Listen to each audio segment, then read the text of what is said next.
வெளிப்படுத்தின விசேஷம் 18ஆம் அதிகாரம். இவைகளுக்கு பின்பு வேறொரு தூதன் மிகுந்த அதிகாரமுடையவனாய் வானத்திலிருந்து இறங்கி வர கண்டேன். அவனுடைய மகிமையினால் பூமி பிரகாசமாயிற்று. அவன் பலத்த சத்தமிட்டு, மகா பாபிலோன் விழுந்தது, விழுந்தது! அது பேய்களுடைய குடியிருப்பும் சகலவித அசுத்த ஆவிகளுடைய காவல் வீடும் அசுத்தமும் அருவருப்புமுள்ள சகலவித பறவைகளுடைய கூடுமாயிற்று. அவளுடைய வேசித்தனத்தின் உக்கிரமான மதுவை எல்லா ஜாதிகளும் குடித்தார்கள். பூமியின் ராஜாக்கள் அவளுடைய வேசித்தனம் பண்ணினார்கள்.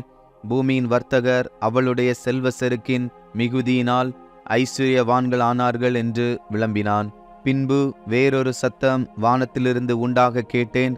அது, என் ஜனங்களே, நீங்கள் அவளுடைய பாவங்களுக்கு உடன்படாமலும் அவளுக்கு நேரிடும் வாதைகளில் அகப்படாமலும் இருக்கும்படிக்கு அவளை விட்டு வெளியே வாருங்கள். அவளுடைய பாவம் வானபரியந்தம் எட்டினது. அவளுடைய அநியாயங்களை தேவன் நினைவு கூர்ந்தார். அவள் உங்களுக்கு பலனளித்தது போல நீங்களும் அவளுக்கு பலனளியுங்கள். அவளுடைய கிரியைகளுக்கு தக்கதாக அவளுக்கு இரட்டிப்பாக கொடுத்து தீருங்கள். அவள் உங்களுக்கு கலந்து கொடுத்த பாத்திரத்திலே இரட்டிப்பாக அவளுக்கு கலந்து கொடுங்கள். அவள் தன்னை மகிமைப்படுத்தி செல்வ செருக்காய் வாழ்ந்தது எவ்வளவோ அவ்வளவாய் வாதையையும் துக்கத்தையும் அவளுக்கு கொடுங்கள். நான் ராஜஸ்திரீயாய் வீற்றிருக்கிறேன். நான் கைம்பெண் அல்ல. நான் துக்கத்தை காண்பதில்லை என்று அவள் தன் இருதயத்திலே எண்ணினாள். ஆகையால் அவளுக்கு வரும் வாதைகளாகிய சாவும் துக்கமும் பஞ்சமும் ஒரே நாளிலே வரும். அவள் அக்கினியினாலே சுட்டரிக்கப்படுவாள். அவளுக்கு நியாயத்தீர்ப்பு கொடுக்கும் தேவனாகிய கர்த்தர் வல்லமையுள்ளவர். அவளுடனே வேசித்தனம் செய்து செல்வ செருக்காய் வாழ்ந்த பூமியின் ராஜாக்களும் அவள் வேகிறதினால் உண்டான புகையை காணும்போது அவளுக்காக அழுது புலம்பி அவளுக்கு உண்டான வாதையினால் பயந்து தூரத்திலே நின்று, ஐயையோ, பாபிலோன் மகாநகரமே, பலமான பட்டணமே, ஒரே நாளிகையில் உனக்கு ஆக்கினை வந்ததே என்பார்கள்.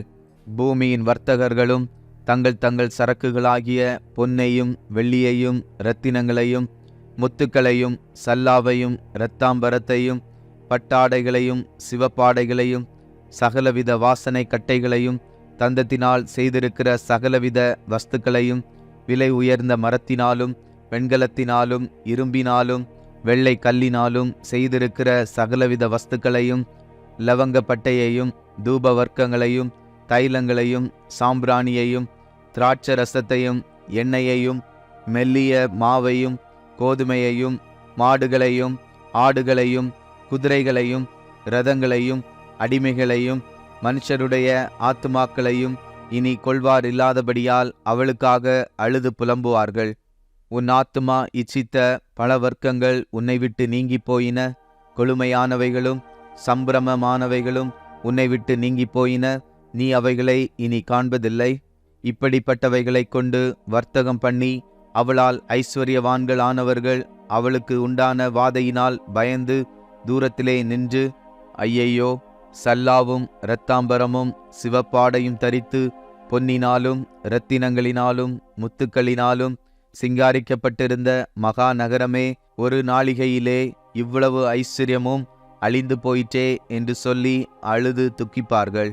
மாலுமிகள் யாவரும், கப்பல்களில் யாத்திரை பண்ணுகிறவர்கள் யாவரும், கப்பல் ஆட்களும் சமுத்திரத்திலே தொழில் செய்கிற யாவரும் தூரத்திலே நின்று அவள் வேகிறதினால் உண்டான புகையை பார்த்து, இந்த மகா நகரத்திற்கொப்பான நகரம் உண்டோ என்று சத்தமிட்டு தங்கள் தலைகள் மேல் புழுதியை போட்டுக்கொண்டு, ஐயையோ, மகா நகரமே, சமுத்திரத்திலே கப்பல்களை உடைய அனைவரும் இவளுடைய உச்சிதமான சம்பூரணத்தினால் ஐஸ்வர்யவான்கள் ஆனார்களே, ஒரு நாளிகையிலே இவள் பாழாய் போனாளே என்று அழுது துக்கித்து ஓலமிடுவார்கள்.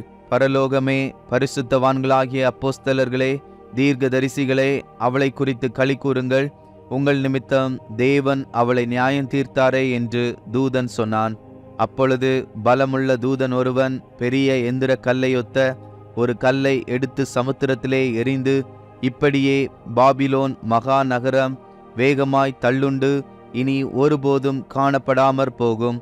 சுரமண்டலக்காரரும் கீத வாத்தியக்காரரும் நாகசுரக்காரரும் எக்காலக்காரருமானவர்களுடைய சத்தம் இனி உன்னிடத்தில் கேட்கப்படுவதுமில்லை. எந்த தொழிலாளியும் இனி உன்னிடத்தில் காணப்படுவதும் இல்லை. எந்திர சத்தம் இனி உன்னிடத்தில் கேட்கப்படுவதும் இல்லை. விளக்கு வெளிச்சம் இனி உன்னிடத்தில் பிரகாசிப்பதும் இல்லை. மணவாளனும் மணவாட்டியுமானவர்களுடைய சத்தம் இனி உன்னிடத்தில் கேட்கப்படுவதும் இல்லை. உன் வர்த்தகர் பூமியில் பெரியோர்களாயிருந்தார்களே, உன் சூனியத்தால் எல்லா ஜாதிகளும் மோசம் போனார்களே. தீர்க்கதரிசிகளுடைய இரத்தமும் பரிசுத்தவான்களுடைய இரத்தமும் பூமியில் கொல்லப்பட்ட அனைவருடைய இரத்தமும் அவளிடத்தில் காணப்பட்டது என்று விளம்பினான்.